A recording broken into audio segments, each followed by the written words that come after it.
Why, hello everyone. You may be wondering, what is this? And I am here just all up. In my right shirt, I have some black pants and my best black shoes on at the moment with a black bow tie because it is October the 5th. Those of you who do not know what that means, it is National James Bond Day. Those of you who don't know, the one thing I love next to Lego, if you were to rank it on a scale of 1 through 10, Lego would be my first, and at 1.007, that would be James Bond. I am just absolutely infatuated with the guy to the point of obsession almost. I have seen all 23 of the movies, of which I can name almost all of them correctly in order. I am stoked for the 24th one, Spectre, coming out this November, starring Daniel Craig, who seems to be going a little higher up on my list of the actors who plays Bond. And I have read quite a few of the books, none of the original by Ian Fleming, though I have recently purchased from nearby local bookstore Casino Royale and Goldfinger. Goldfinger being one of my favorites of the original Ian Fleming made into a movie, and then Casino Royale also being the first of the James Bonds I ever saw, and then also the first that Daniel Craig starred in. So I thought I would just take a moment here to, sort of just let all of you be aware of this holiday and talk a little bit about why I love it so much.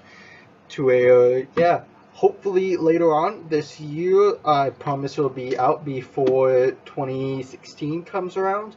I don't know when it will be, just because I do need to edit it some. It's been at least 1, if not 2 years since I created this Excel spreadsheet, which basically ranked all of the James Bond actors upon certain criteria, whether it be gadgets, the villains, vehicles, the Bond girls, because, yeah. Um, and then also I ranked some of the movies for each one, which was the best for each, which was the best villain from each set, and I hope to go back into it to sort of do a better ranking. I wouldn't mind seeing a lot of the movies again before I do it, but I wouldn't mind ranking all of the movies in order of which I like the best. Otherwise, I wouldn't mind doing all of the villains, possibly. I do have the Bonds, I believe, which, do not quote me on this, but I'm pretty sure Pierce Brosnan and Sean Connery were pretty close to leading my top, just because Sean Connery was the first James Bond, so he wasn't exactly the first one I saw movie-wise, but he was the first, so he sort of set the bar, he set the standard for what Bond really is, and he did a lot of the original books that Ian Fleming wrote.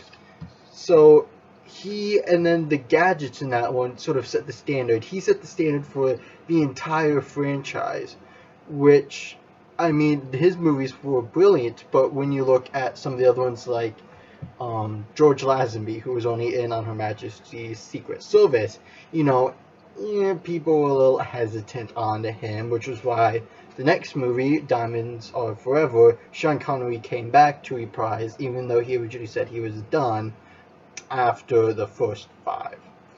And then Timothy Dalton, on the other hand, granted, one of the movies is based off of part of a book Ian Fleming wrote, but the fact that he was just a Bond he was a Bond I didn't mind. I mean, The Living Daylights, the theme song was done by a-ha, which is probably ranked up there for songs, which I'll rank them at some point.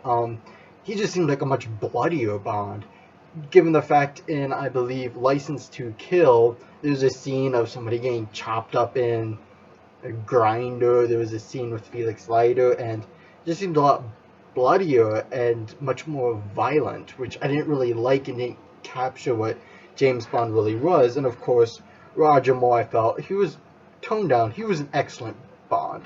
He ranks up there. He ranks above Lazenby and Dalton, but not as much as the other ones, just because he was a little more toned down, and not so much because of his age, but it did seem like he was a little more slower paced in a way.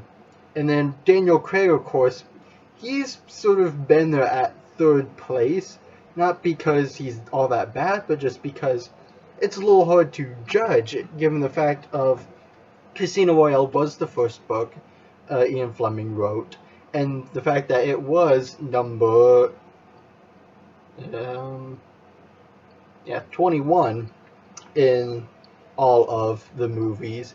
The fact that bringing it back to that, it was the first one we saw of Craig, and the fact that it didn't really introduce a whole lot. There wasn't a Q in it, which, I mean, hey, from everything from the first all the way to The World Is Not Enough, where Q made his brilliant and famous goodbye of going into the floorboards, I've loved that Q forever, and I do think they made a mistake of introducing John Cleese in as P for the 1 to 2 movies. Not entirely sure there, which I think was a mistake. And then, of course, we didn't see a Q again in Quantum of Solace. I mean, the vehicles, the Aston Martins, were stunning and beautiful. The women were there. The villains were decent. We got Judi Dench reprising back from the Pierce Brosnan days. But the gadgets weren't really there, and sort of getting an idea for the Daniel Craig version of Bond has sort of left me on the wire. He'll never go below Dalton, Lazenby. He's sort of around there with Moore being borderline who's going to take third place. To where I'm really interested in Spectre coming out, just because we are getting Ben Rishaw reprising Q again from Skyfall, which Skyfall ranks up there with one of my favorites. Just because, yeah, once Skyfall happened, we got this sense of we now have Moneypenny again. We now have a Q. We have gadgets and everything. Sorry.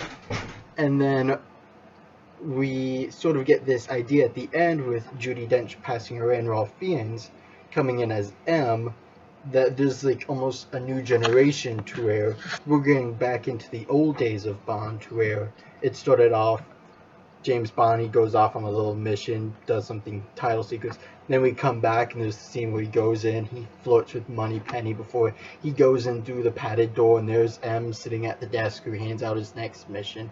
We sort of get that feeling at the end of Skyfall, which I really, really loved. And seeing how I'd seen every James Bond, like, up until a week before the Skyfall premiere, I was so excited and I loved it. And then with Spectre coming out, we now get the sense, ever since basically the end of Connery, we didn't see it much in Moore, we get this idea of Spectre is back again, back in the days of like Ernest Blofeld and all of those guys, to where we sort of see this re-emergence in a modern day of, alright, how is this playing out? Is this after all of that? Is it during the same time, just in a more modern setting? But the fact that, yeah, we're hopefully seeing more gadgets. We have the Bond room and the new Aston Martin DB10, which, oh, looks so beautiful. So, yeah, it'll be interesting to see all of that again coming next month in November. I don't know the exact day. I haven't switched my calendar to October yet. So, yeah. And the fact that the few James Bond books I've read, yeah, haven't been of the actual Ian Fleming variety, but have been by other well-known authors, such as Raymond Benson, who also wrote quite a few of the movie novelizations, like Die Another Day, and Never Dream of Dying.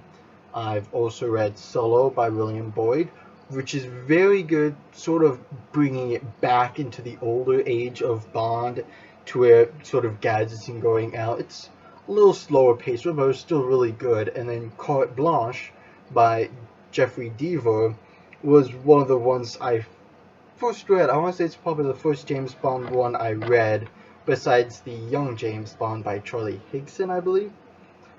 And Carte Blanche was just so good of the fact that it was an adult Bond novel I hadn't read any of yet, and getting into that sense, and it was really jam-packed of the James Bond action that you would be aware of, along with a great villain. It had a slight henchman in it. Not so much on the gadgets. It was more of that spur of the moment ingenuity that James Bond was known for, to where it was really enjoyable. Granted, I did read it in large print. It was the only way I could get it, but I do own it in regular print, so I'm hoping to do that someday. And yeah, just the idea of it is one of the reasons why I really want to be an author. Is I really want to write spy fiction. I love the idea of this gentleman of whatever age, like Alex Rider, getting up there in spy fiction, getting up there in the upper class of espionage, of being able to, dress nicely. He's suave with the ladies. Whether he gets them in bed or not, is all debatable depending on how you feel about it. He knows how to order a drink. He knows how to look villains in the face with a smoking gleam in his eyes. He makes a comeback to something they say. He has the gadgets, the cars, and it's just such a lavish life that's also dangerous and on the edge. That is something I would love to write, because it's always something I've dreamed of, but I know I'll never be able to do. And so yeah, that's one of the reasons why I would love, and I'm going to, write a spy series after I'm done with the current novel I'm working on.